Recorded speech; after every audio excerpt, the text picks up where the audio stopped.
plus de 100, oui, une centaine d'émissions enregistrées avec l'ancienne équipe en tous les cas. Daniel, Christian.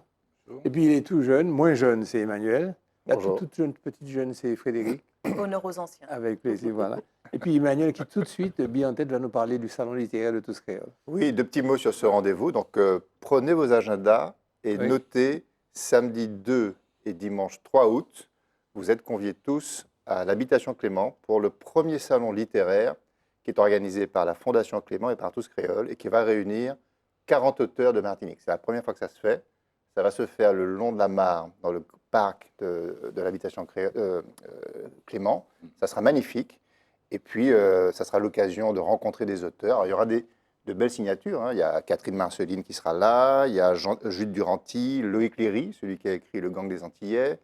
Il y aura Marilyn Ampigny, Marie-Josée Ali, Serge Tally, Rudy Rabatali, Suzanne Dracius, etc., etc. Je ne vais pas tous les citer. Emmanuel de Rénal. Mais c'est l'occasion de rencontrer tous ces gens-là, de parler littérature et de passer un très bon moment de lecture autour de nos auteurs antillais.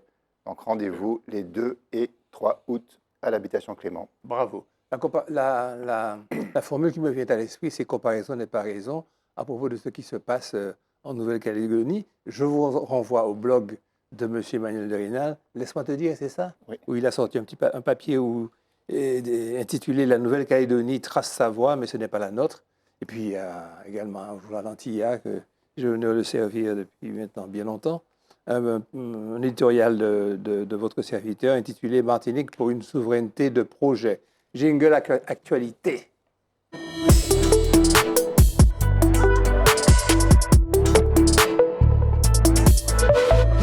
Un communiqué de la collectivité territoriale de Martinique, la CTM, on va abréger, salue une avancée décisive vers la finalisation de l'adhésion de la Martinique à la CARICOM. On dit la CARICOM, moi je disais le, mais c'est la CARICOM. Oui. Oui, alors souvenez-vous, c'était le 20 février dernier, la Martinique signait à Barbade son adhésion à la CARICOM en tant que membre associé. C'était un événement important et qui doit être maintenant ratifié par le Parlement français, mais c'est en bonne voie et donc très vraisemblablement la Martinique sera donc membre associé de la CARICOM. Alors la CARICOM, qu'est-ce que c'est? C'est une communauté caribéenne qui a été fondée en 1973, qui regroupe aujourd'hui 15 États et 5 membres associés, donc que va rejoindre la Martinique prochainement. Et donc l'objectif de ce regroupement caribéen, c'est de favoriser l'intégration économique, sociale, culturelle et politique entre les nations de la Caraïbe. Et sachant qu'en tant que membre associé, la Martinique ne pourra pas voter dans les instances de décision, mais elle pourra participer aux réunions techniques et puis elle pourra bénéficier de certains budgets pour certaines actions de coopération régionale notamment. Donc c'est un moment important, mais ce qu'on peut dire quand même, c'est que faisons attention, au-delà de l'intérêt naturel qu'il y a et de la légitimité qu'il y a de s'installer dans son bassin naturel, qui est son bassin géographique naturel, parce que le but aussi est de dépendre un peu moins de l'importation européenne dans nos transactions. Donc ça a une dimension vertueuse d'exister dans son propre bassin. Il y a certains prérequis qu'il faut quand même mettre sur la table pour ne pas que cette adhésion soit un échec. Je pense que c'est important de dire les choses clairement. Si la Martinique rentre dans ce dispositif sans prendre en compte les vrais différentiels qui existent entre le système martiniquais actuel qui pèse sur le coût de fonctionnement des entreprises, sur les salaires, sur les normes, sur la législation, qui sont donc des coûts qui renchérissent, qui nous renchérissent face au marché caribéen, nous ne serons jamais compétitifs. Et le risque serait, à ce moment-là, si on y entrait naïvement, serait de faire de la Martinique non pas une terre de coopération, mais une terre d'importation massive de produits caribéens qui, eux, sont fabriqués à moindre coût, avec la conséquence que l'on peut craindre, c'est de démonétiser complètement notre petit tissu industriel et de devenir paradoxalement une nouvelle économie de comptoir faite exclusivement de consommateurs. Donc ça, c'est un risque, mais ce risque-là, on peut le lever en se préparant et notamment On a évoqué déjà, par exemple, la zone franche sociale, Oui. qui est un des moyens très concrets de rabaisser nos coûts de fonctionnement pour redevenir compétitifs et commercer à armes égales avec notre bassin caribéen. Et puis le dernier point, tu l'avais évoqué lors d'une précédente émission, le politique aujourd'hui lance ce grand débat de la coopération régionale, c'est important, mais il ne faut pas oublier que des acteurs économiques font la coopération régionale. Il y a déjà, à l'heure où je vous parle, des entreprises martiniquaises qui s'implantent, qui investissent, qui recrutent, qui développent dans les marchés caribéens et notamment dans les pays de la CARICOM. Alors, là où ce serait la deuxième clé du succès de cette intégration, au-delà d'une négociation, on va dire, sur nos coûts de fonctionnement, ce serait qu'il y ait une vraie coopération entre nos élus et nos acteurs politiques, et donc de lever tout ce qui peut aujourd'hui, toutes les querelles qui peuvent exister, qui n'ont plus sens, pour pouvoir Absolument. faire le succès. L'Association des États de la Caraïbe, le CARIFORUM, l'OEA, l'Organisation des États américains, grâce à la loi Letchimy. La loi Letchimy, ça s'appelle la loi Letchimy, qui a permis cette coopération régionale. Christian, la France a l'occasion de montrer la voie au reste du monde. 7 prix Nobel d'économie plaident en faveur de la taxe Zuckman, qui a subi des sorts difficiles sur le plan parlementaire. À toi. Oui, alors, Gabriel Zuckman, c'est son nom. C'est un économiste français qui vit aux États-Unis et qui est spécialiste des questions fiscales, Ouais. et précisément des questions d'évasion fiscale. Ouais. Il a été chargé par le président Macron l'an dernier, à l'occasion du sommet du G20, de réfléchir et de rendre un rapport sur la taxation des plus riches, la taxation des plus grands détenteurs de patrimoine. Il a rendu son rapport au mois de juin l'an dernier. Bien. Maintenant, tu l'as souligné, beaucoup d'économistes qui ont reçu des prix Nobel de la paix, en fait, des prix Nobel de l'économie, pardonnez-moi, ont viabilisé. C'est pas contradictoire. Non, c'est pas contradictoire. Ont viabilisé, c'est-à-dire cette taxation qui, effectivement, répond à un besoin de justice sociale et de justice économique. Donc, on peut considérer effectivement que c'est quelque chose de très intéressant. Bon, cependant, ce qui est acceptable, tout à l'heure tu parlais de vertueux, ce qui est vertueux a priori, ne rencontre pas l'approbation partout. On peut dire que sur un plan technique, aujourd'hui, il est facile d'identifier les transactions financières et de pouvoir mettre en place. Mais c'est sur le plan politique que ça coince. Est-ce que les pays seront tous d'accord?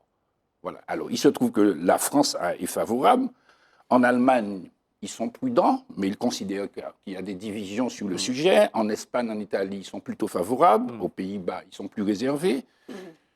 Et il y a un dispositif qui dit que s'il y a des désaccords entre les pays, chaque pays a quand même la capacité de mettre en place le dispositif. Alors, je crois pouvoir dire aussi que cette taxe devrait apporter 40 milliards au budget, je crois, de la France. Hein. C'est vrai que ça a été posé pour le G20. On peut dire également aussi que, évidemment, la Russie ne coopère pas. La Russie considère que les questions internationales, la Russie ne coopère pas sur ce genre de réflexion internationale. Les États-Unis, qui avaient un côté positif, puisque Biden était au pouvoir, mais depuis que Trump est arrivé, il est dit que les États-Unis ne participent pas au mouvement de transparence. En conclusion, la taxe Zuckman, si elle voit le jour, elle va voir le jour dans des pays qui sont volontaires, mais elle ne sera pas mondiale dans les médias, mais elle a quand même l'avantage de poser l'idée d'une fiscalité mondiale sociale. Ça avait été effectivement voté par le Parlement, par l'Assemblée nationale, et puis le Sénat a rejeté le 12 juin, et le débat donc reste ouvert. On peut considérer dans le projet du Premier ministre, lorsqu'il a annoncé les économies à réaliser, il y a quand même une taxation prévue pour les plus hauts revenus. Certains ont appelé ça, commentateurs, le retour de l'ISF. Il faut avoir les décrets d'application. Frédéric, le projet de loi de programmation pour la refondation de Mayotte. Je voudrais quand même, malgré tout, violenter Daniel, qu'elle explique un peu la loi organique en question. Donc, ce sera en deux mots, tu diras ça après. Tu dis dans la même phrase, Frédéric est violenté Daniel, Gérard. Non, c'est moi qui la violente.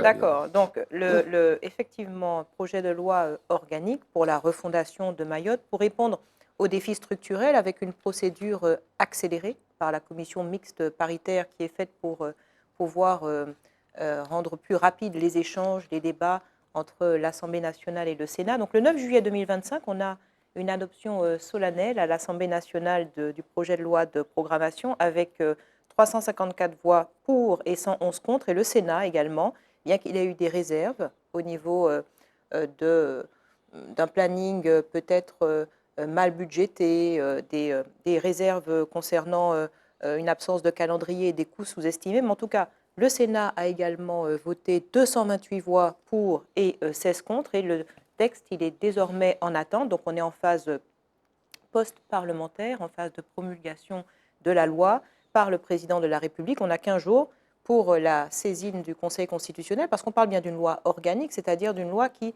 touche à la structuration, aux organes même de l'État, et dans la hiérarchie des normes, la Constitution est suprême. Bon.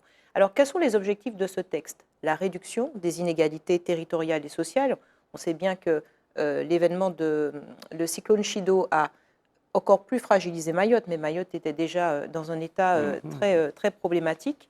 Une mise à niveau des services publics essentiels, le renforcement de la sécurité et de l'ordre public, donc un renforcement très clair des pouvoirs du préfet de Mayotte, et des mesures qui, alors là, les mesures sont extrêmement nombreuses. La santé, avec la création d'un fonds d'investissement pour les infrastructures prioritaires, l'accessibilité aux routes et aux hôpitaux, la sécurité, avec des créations d'un régime de visite domiciliaire pour la saisie d'armes, l'éducation avec la réforme structurelle du système, l'immigration également avec le durcissement des conditions de délivrance du titre de séjour, le politique et l'électoral. On parle de réforme du mode d'élection de l'Assemblée de Mayotte, ça va assez loin, et puis bien évidemment en termes économiques, la mise en place d'une zone franche globale pour une durée de 5 ans.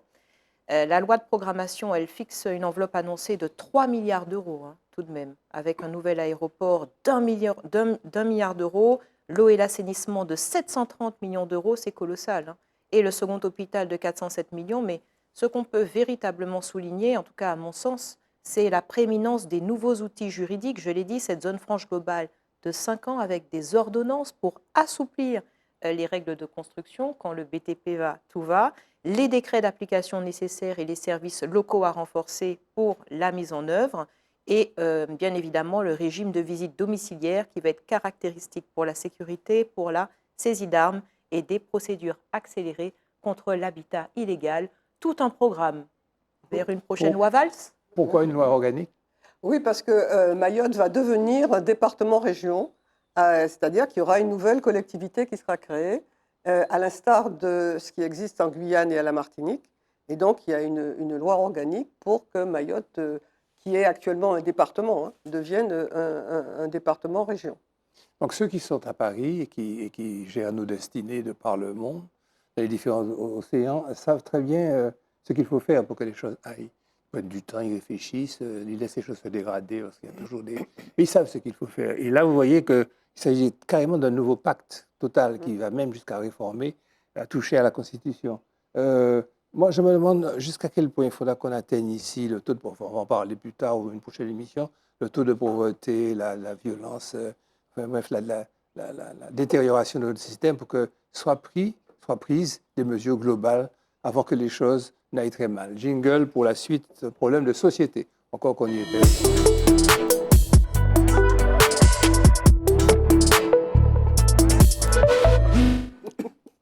Emmanuel, le taux de pauvreté au plus haut en France depuis 30 ans avec près de 10 millions de personnes touchées.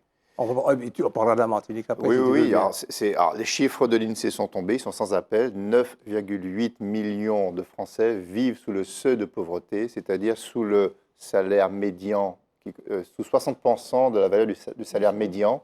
Explique-nous le salaire médian. Le salaire médian, c'est la totalité des salaires divisé par le nombre de salariés. C'est la moyenne. C'est la moyenne. Et donc, on considère que quand on est sous 60% de ce chiffre-là, on bascule dans la pauvreté. Et ce seuil aujourd'hui établi par l'INSEE, c'est 1 288 € par mois. Pour la France. Pour la France. Donc voilà, ça fait 15% de la population qui est sous le seuil de pauvreté. C'est un chiffre qui augmente, qui a pris encore 1,5 point sur quelques années. Et là, cet accroissement récent est dû notamment par un effet technique post-Covid, puisque pendant 2 années, il y avait eu des mesures de compensation qui ont été arrêtées, notamment les aides exceptionnelles post-Covid, et puis l'inflation persistante qui participe à la pauvreté. Alors, une fois qu'on a dit ça, j'ai quand même envie de dire quand même attention à ne pas présenter la France comme étant un enfer social, parce que c'est vrai que quand on est en comparaison relative, le taux de pauvreté est très important, mais quand on est en analyse de la pauvreté, ce qu'on appelle la pauvreté absolue, il faut aussi, pour être tout à fait juste, rappeler que la France est le pays dans le monde qui compense le mieux la pauvreté, par notamment des filets sociaux, par des gratuités de services publics comme l'école, comme l'accès aux soins, etc., etc. Donc il faut quand même tempérer, ce qui ne va pas nous empêcher de constater quand même la dégradation. Et c'est un peu le même raisonnement que l'on peut avoir pour la Martinique, sachant qu'en pauvreté relative, là, la Martinique, les chiffres explosent. On est à 30% de taux de pauvreté, c'est-à-dire 2 fois plus qu'en France hexagonale. C'est colossal. C'est 92 000 personnes qui sont considérées sous le seuil de pauvreté, même s'il y a des compensations et des filets dont ne bénéficient pas nos voisins, faut le rappeler au passage, il n'empêche que de manière relative, cette pauvreté est quand même dramatique et elle se détériore. Et quand on regarde des parties des acteurs de la pauvreté, on se rend compte, notamment chez les enfants, que 40% des enfants sont sous le seuil de pauvreté. Pratiquement un enfant sur deux vit dans le malheur de la pauvreté. Enfin, on a vraiment un problème de fond qui est terrible. Et donc, pourquoi cette pauvreté? Bon, d'abord, il y a les raisons macroéconomiques, notamment le chômage, qui est endémique chez nous, avec un taux qui est systématiquement 2 fois plus important qu'en France hexagonale. On a la vie chère, on en a beaucoup parlé, avec un différentiel de prix de 12 à 15%. Et puis, on a aussi une fuite des talents, des jeunes qui s'en vont parce qu'ils ne trouvent plus de perspective. Une fois qu'on a dit ça, la solution, elle est où? Bien évidemment, elle n'est pas éternellement dans les solutions d'État, même si l'État doit jouer son rôle. Elle est aussi dans la remobilisation du tissu économique. Il faut faire confiance au monde économique parce que seule l'entreprise crée de la richesse, seule l'entreprise crée de l'emploi et seule l'entreprise redynamisée peut remettre en selle des populations dans un cercle vertueux. Et donc, ça exige, et là je conclus définitivement, ça exige qu'il y ait un consensus entre nos élus et nos acteurs économiques si on veut remettre un peu de richesse dans ce pays. D'autant plus nécessaire que le système, qui est un système à strates différentes, donc très privilégié, il faut le reconnaître, les fonctionnaires qui est 40%, etc., les gens riches, il en existe, et puis aussi donc, cette masse de personnes très pauvres, c'est cette différenciation qui fait la souffrance, qui fait la frustration, dans un système basé sur la consommation, basé sur le consumérisme, où la consommation, c'est le bonheur. Donc quand on est pauvre, très pauvre, quand on est en dessous du salaire médian, qui en plus ici est plus bas que dans l'Hexagone, on est malheureux. On est malheureux alors qu'on gagne beaucoup plus d'argent que dans les îles voisines, et que même si dans les îles voisines, il y a des prix aussi chers, mais là-bas, c'est une atteinte générale au confort des populations, ce qui n'est pas notre cas. L'indivision, le meilleur rempart contre les prédateurs fonciers. Alors pourquoi ce sujet, qui est un texte de Jeff Lafontaine que j'ai vu que j'ai repéré sur un groupe, il est excessivement provocateur et il va à contre-pied de tout ce que les acteurs martiniquais tentent de faire pour sortir de l'indivision qui, à mon sens, est un grand malheur pour la Martinique. Daniel, je te laisse traiter cette question. Oui, alors, à la personne chargée de favoriser la sortie de l'indivision, effectivement. Mais je ne suis pas sûre que ce soit un article provocateur parce que je pense que ça retrace une façon de penser qui est partagée par un certain nombre de personnes, dont une certaine association, qui considère que l'indivision, c'est alors, je reprends ces mots, ce n'est pas un frein au développement, mais un rempart contre la fragmentation de la privatisation excessive de la terre. Donc ça, c'est son affirmation. Que la loi Letchimy utilisée pour sortir a été utilisée que 5 fois, et donc ça prouve que ce n'est pas la volonté des personnes, et que la sortie de l'indivision pourrait accélérer la concentration foncière. Alors, Ce que nous pouvons faire, d'abord expliquer ce que c'est que l'indivision. Oui, Comment tout c'est. à fait. Alors, Nous parlons entre initiés, mais l'indivision, en fait, ça veut dire, alors, en termes techniques, et puis je vais peut-être développer, c'est la propriété de plusieurs personnes sur un même immeuble, que ce soit un terrain ou un immeuble. Il n'y a pas de propriété individualisée. Plusieurs personnes ont des droits sur un bien. Donc, il faut un bien immobilier et il faut des droits.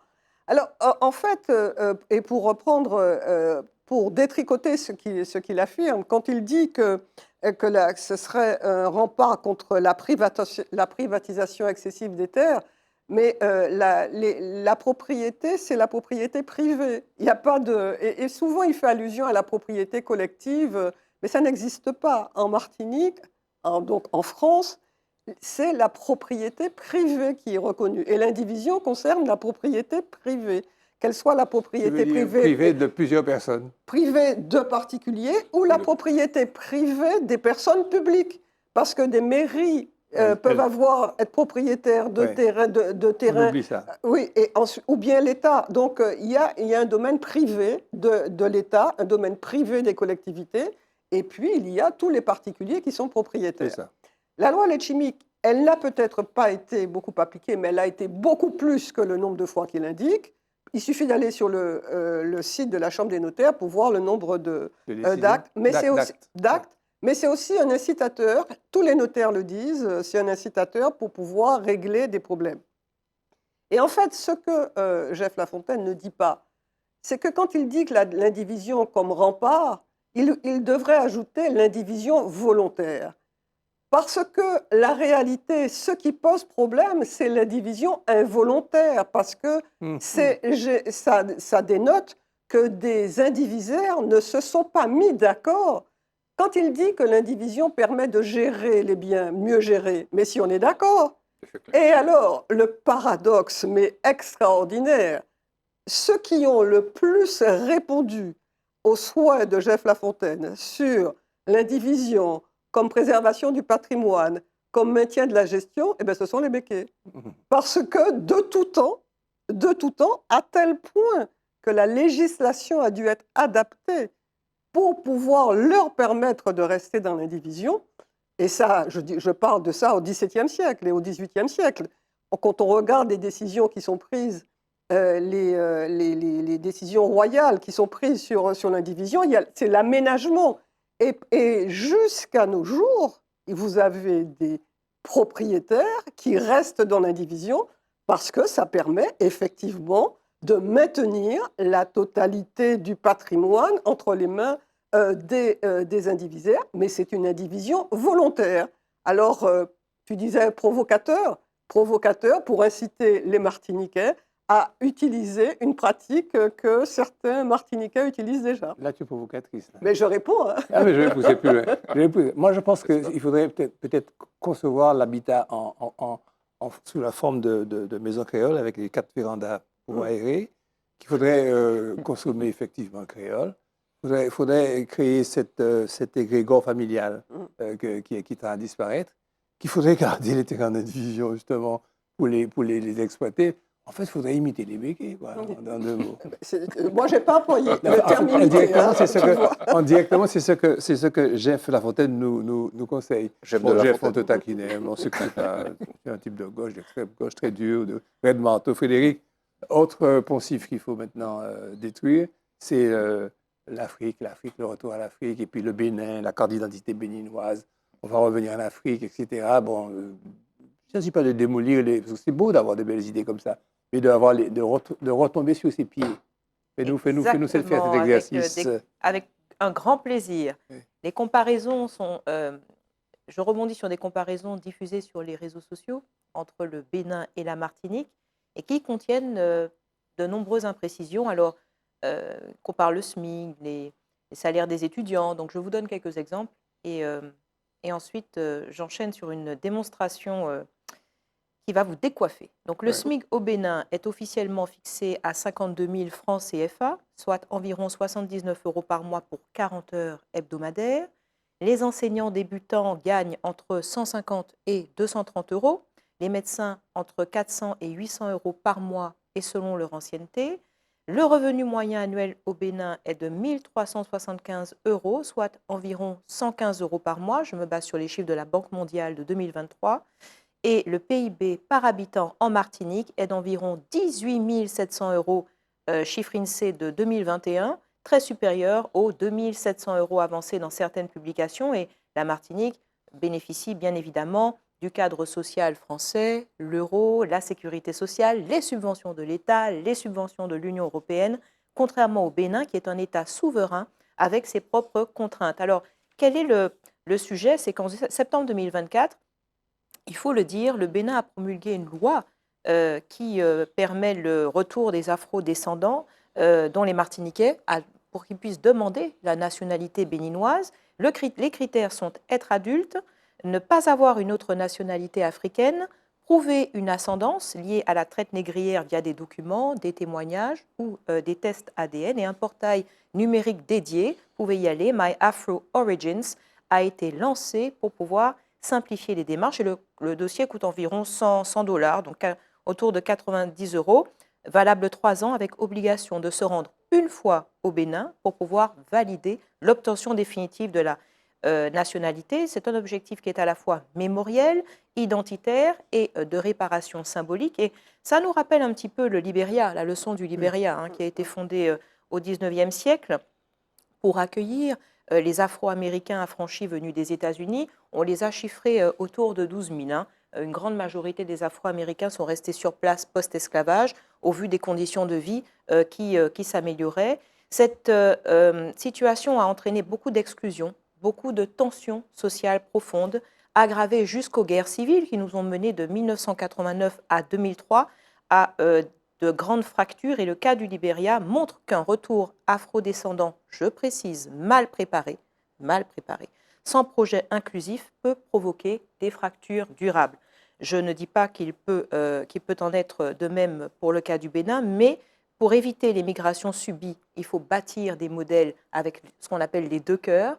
Le premier cœur est le commerce, le deuxième cœur est la culture. Et je voudrais, si j'ai le temps, tu vois, je vais chronométrer. Je voudrais reprendre le discours de M. Patrice Talon, le président de la République du Bénin, à l'occasion de l'exposition Révélation, l'art contemporain au Bénin, chez Clément.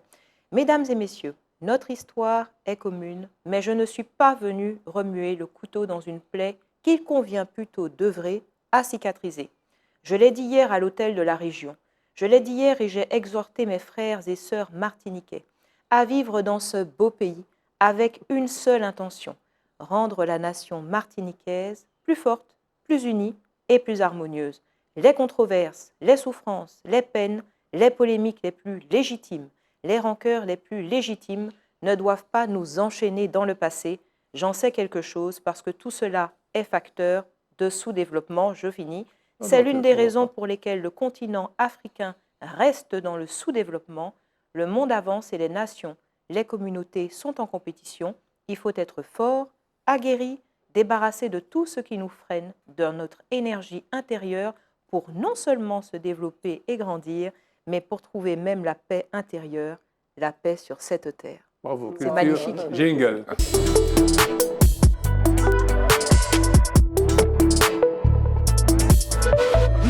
Simone et André Schwarzbart, c'est un couple qui m'a toujours fasciné depuis que j'ai découvert cette littérature extraordinaire qui est la jonction du drame, de la déportation et puis de ce que nous avons connu, nous, qui n'est pas moins dramatique, l'esclavage, la traite, etc. Et ça a donné une production littéraire extraordinaire dont va nous parler Danielle Marceline. Oui, ben c'est avec beaucoup de plaisir et même une certaine émotion, je dois dire, oui. Parce que André et Simone Schwarzbart, ce sont des monuments, je veux dire. Quand on prend la peine de rentrer dans leur vie, et moi, spontanément, ce qui me vient à l'idée, c'est, quand on parle d'eux, c'est fusion, mémoire, transmission. Parce que la rencontre déjà d'André et de Simone, et elle est improbable et elle est extraordinaire. C'est même un thème de roman. Simone, elle est étudiante, elle a elle est à une station de métro, elle est perdue, elle est abordée par quelqu'un qui est d'apparence qui est blanc, qui lui parle en créole guadeloupéen, lui demandant est-ce qu'il peut l'aider, et elle est complètement saisie. Et donc voilà comment Schwartz, André et Simone se rencontrent. C'est 1959, il vient de publier Le Dernier des Justes, Le Dernier des Justes qui est son premier roman. Et André Schwarzbart, il est issu d'une famille de juifs polonais dont le père, la mère, le frère aîné, le frère cadet, les tantes seront toutes exterminées en camp de concentration. Lui, il va s'engager dans la résistance à 15 ans. Et donc, il a toute cette histoire. Et quand il sort Le Dernier des Justes, qui sera couronné par le prix Goncourt, hein, quand même, mais la critique est mitigée parce qu'à l'époque, on n'a pas encore intégré la Shoah. Ce n'est pas du tout comme maintenant.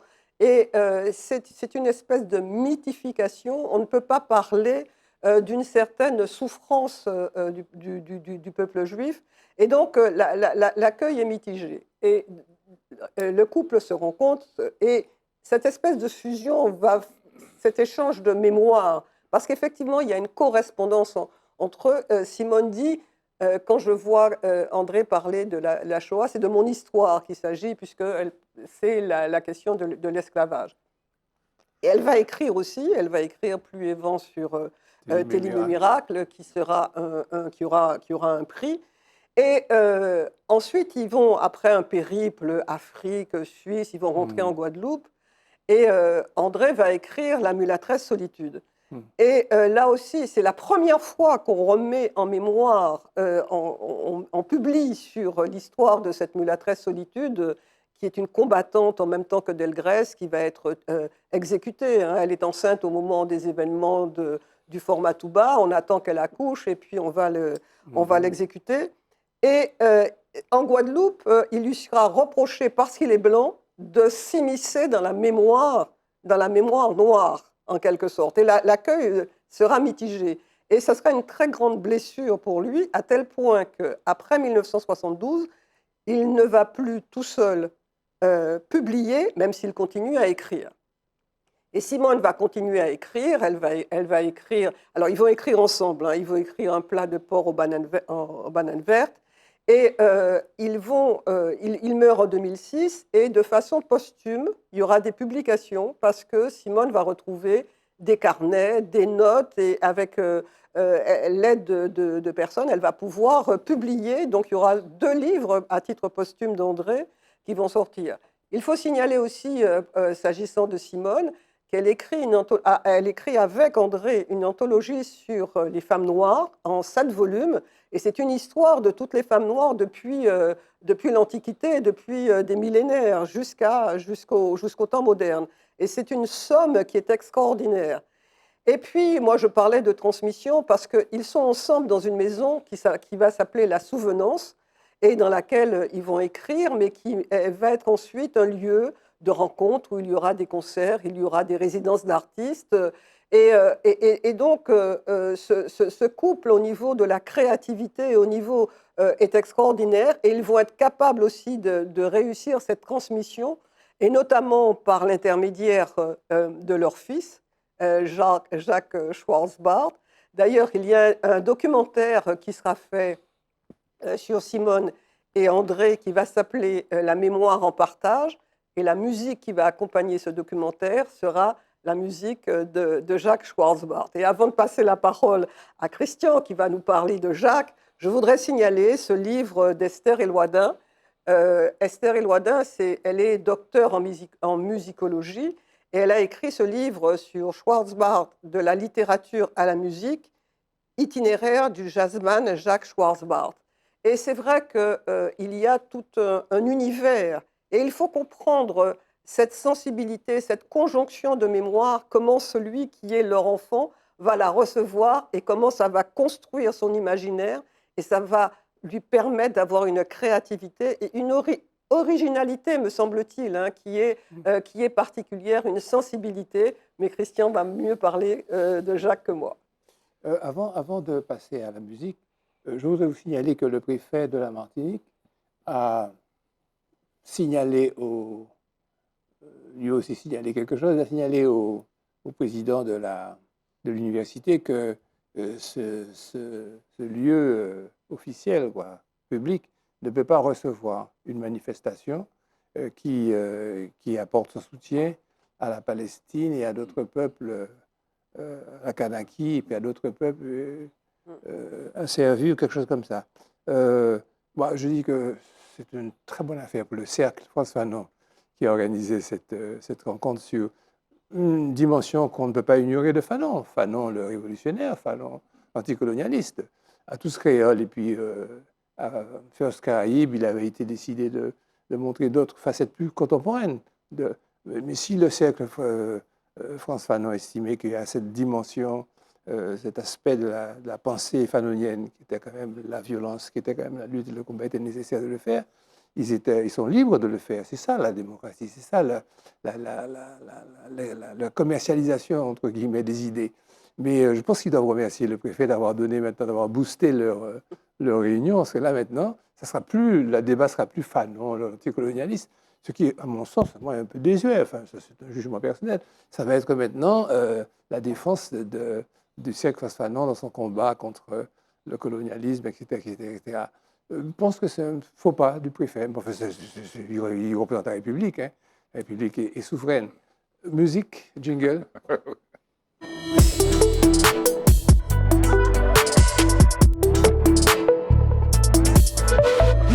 On t'a laissé un tas de temps. Aux parents illustre un personnage illustre. Voilà. Illustre. Et mon premier souvenir, si vous voulez, c'est qu'on a organisé un Big in Jazz à Saint-Pierre. Et je crois qu'il y avait un groupe où il y avait la défection d'un saxophoniste parce qu'il avait été... Enfin bon, je ne sais plus pour quelle raison. Et Jacques Schwarzbart était là. Je lui ai demandé, Jacques, est-ce que tu pourras le remplacer? Mais il n'y a aucun problème.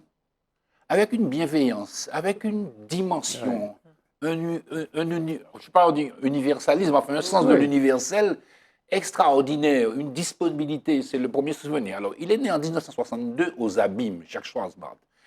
Il a bien évidemment adoré le Gwoka dès le petit. Il a adoré Anzala. Je ne sais pas, pour les plus grands, vous connaissez Anzala. C'est voilà, avec vélo, tout ça. Ce sont des gens qui ont... Des chanteurs traditionnels. Absolument. Et puis, ce qui est curieux, c'est qu'il avait déjà une filière peut-être de droit, mais parce qu'il était attaché parlementaire. Vous voyez, il travaillait dans des environnements.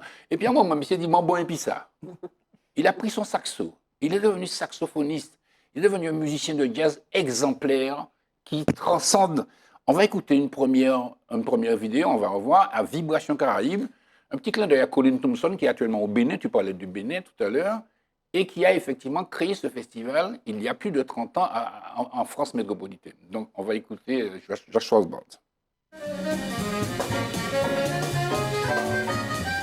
Je m'appelle Jacques Schwarzbart, j'ai sorti récemment un album intitulé Abyss qui est inspiré à la fois du jazz, de la musique Gwoka guadeloupéenne et de la musique gnawa marocaine. La musique que j'ai décidé de créer depuis un certain nombre d'années est complètement participant de cet axe Amérique-Afrique. Tout comme la musique entière, la musique du jazz est complètement imprégnée de cette culture africaine. Le thème Amérique-Afrique est au cœur même de ce que je fais aujourd'hui.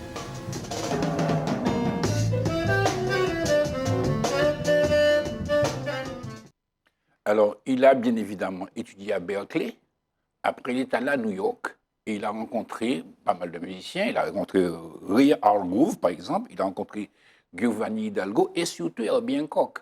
Herbie Hancock, ce pianiste merveilleux qui a eu l'occasion de venir ici en Martinique d'ailleurs. Et puis, il a continué à travailler, il a approfondi le jazz, il a intégré, si vous voulez, les rythmes caribéens dans le jazz. Et il a présenté aussi un projet qui s'appelle Gwoka Project, en affirmant son identité musicale au carrefour du jazz. On va regarder une prochaine vidéo, Gwoka Project. Aussi longtemps que je remonte dans ma mémoire, il y a toujours eu du Gwoka et du jazz. C'était mes deux grands amours. Et j'ai été obsédé dès lors que j'ai commencé à jouer du tambourka, c'est-à-dire à l'âge de 4 ans, avec l'idée de mélanger en fait ces deux aspects qui me fascinaient de la musique. Tony Kala La version initiale est sortie, je crois, en 2005 et définissait mon esthétique en matière de gros-cas jazz. Et je crois que après ça, je n'ai pas voulu me répéter. Donc il m'a fallu 15 ans pour finalement sentir que j'avais trouvé une autre souche de développement de ce concept que je pouvais laisser fleurir librement comme de l'eau de source, quoi. Une manière de nous dire encore qu'il n'y a pas d'incompatibilité en puisant dans ses ressources pour aller au monde. Et c'est ça aujourd'hui la modernité des musiques traditionnelles, qu'elles soient africaines, qu'elles soient antillaises. Elles sont enrichies par les harmonies, par les connaissances aussi de la musique classique et du jazz, et elles vont à l'universel. Voilà. Alors, il est devenu un leader reconnu parce que, au-delà du musicien d'accompagnement, si vous voulez, c'est vraiment un leader. Il a signé avec beaucoup de labels.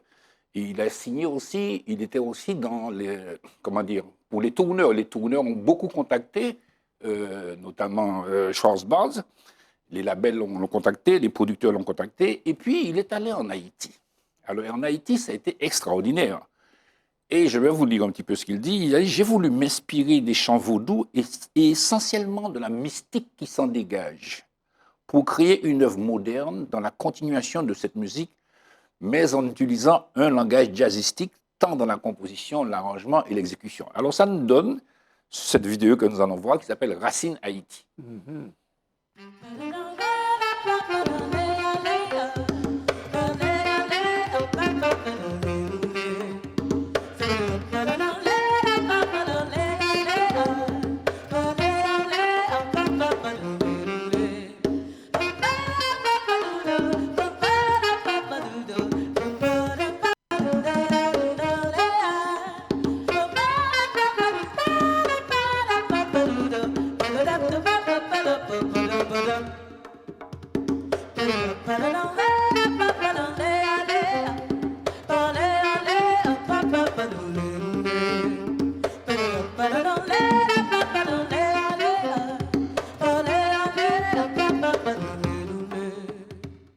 Voilà.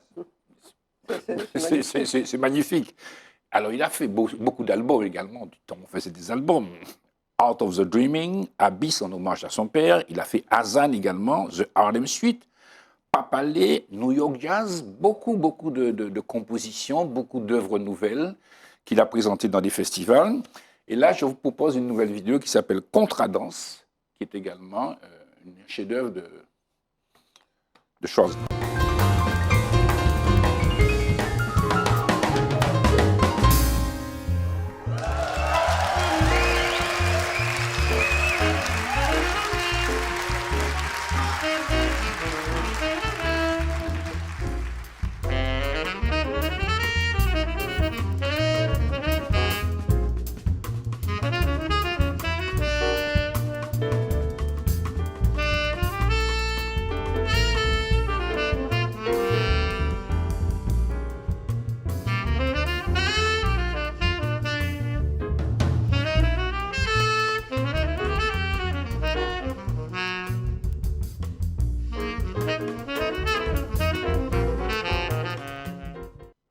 Je ne sais pas pour vous, mais moi, je ne me lasse pas de l'entendre. J'aime ses envolées, j'aime ses improvisations, j'aime sa sonorité, j'aime son langage. J'adore tout ça, je ne m'en lasse pas. Alors, on a appelé aussi Sonny Troupé, la batterie, qui, je rappelle, effectivement, intervient avec nous dans Begin Jazz Collective. Et je rappelle aussi que notre prochaine ambition, c'est le Canada. On va essayer d'y aller pour exprimer, en tout cas, cette identité musicale que nous portons au monde. Bon, il y a le zouk, il y a la tradition, mais il y a aussi la modernité. C'est un axe qui me paraît aussi intéressant. Oui, tu voulais dire? Oui, tu as parlé de son album Azan. C'est le deuxième hommage à son père. Oui, tout à Et fait. il y a si vous avez le temps, allez, il y a une vidéo qu'on peut voir où il va jouer à Metz. Metz, c'est la ville d'origine de son père, et à côté d'une synagogue. Il joue donc jazz, mais avec inspiré avec de la musique juive. Et moi, je trouve, ce que tu dis, c'est la capacité qu'il a de mêler les mondes et de mêler les imaginaires.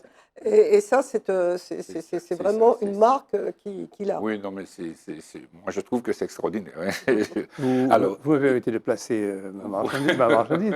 C'est un créole. Vas-y. Alors, quelque chose de fabuleux, c'est qu'il a rencontré Grégory Privat. Ça fait 22 ans qu'ils se sont rencontrés. Donc, ils collaborent depuis 22 ans. Alors, ce qui est marrant, c'est qu'ils sont nés tous les deux un 22 décembre.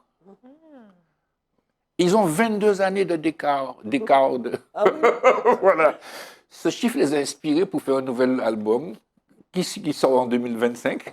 Voilà. Mais ils partagent la scène depuis très longtemps avec ce prodige qui est Grégory Privat. Et je pense qu'avec eux, tous les deux, ils n'ont même pas besoin d'autres personnes parce qu'ils vont tellement loin dans le jeu et c'est vraiment quelque chose d'extraordinaire. On va découvrir un petit extrait et puis je vais vous donner quelques informations sur leurs prochaines dates à Paris notamment et ailleurs. Avec plaisir.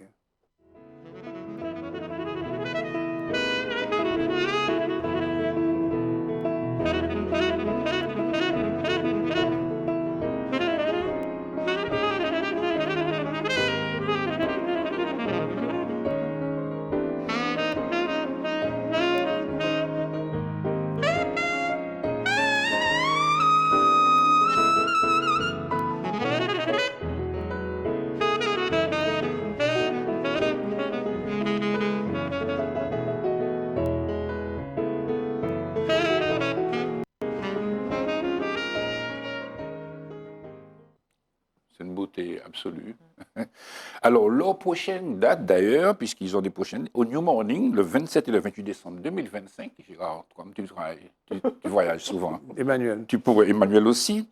Et puis, aux États-Unis, au Linton Concert Hall, en mars 2026, en Californie. Wow. Voilà. Alors, c'est l'occasion aussi de vous dire que Grégory Privat, c'est aussi une star, un produit martiniquais qui est d'une excellence. Qui vient d'avoir le prix. Oui, tout à fait. Il y a eu le prix Django Reinhardt, Voilà. mais là, il est dans des festivals dans le monde. Et c'est aussi un... Je pense qu'ils se sont bien rencontrés, en tout de cas. ma pipi. Voilà, absolument. Donc, Simone Schwarzbart, André Schwarzbart, On salue d'ailleurs. Jacques Simone. Schwarzbart, tout à fait, ce sont effectivement des personnages qui, à la fois, font resplendir les Antilles dans l'écriture, dans la littérature, mais aussi dans l'univers sonore et de la musique, précisément. Voilà, la musique contemporaine. Christian, pour les personnes qui seraient rebutées par la musique de jazz, qui part de partout, qui est comme un feu follet, comment faire pour écouter le Mais jazz? c'est comme la peinture, si je peux dire, ou la Oui, littérature. absolument. La Il faut comparaison est prendre bonne. le temps. Il faut prendre le temps. On a l'habitude de consommer trop rapidement. Hein. Il faut prendre le temps de découvrir, d'approfondir, de comprendre aussi le cheminement d'un artiste, son écriture, sa profondeur. La musique, c'est aussi ça. La musique, il y a la variété, il y a la danse, mais aussi il y a l'élaboration. Je pense à Marius Cultier, je pense à Paul Rosine, je pense à Mario Canonge, à tous ceux qui sont allés un peu plus loin.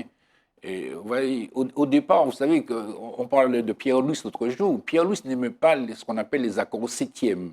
C'est-à-dire qu'il trouvait qu'il ne fallait pas aller trop loin, il fallait jouer carré, il fallait jouer do, mi, sol, machin, voilà.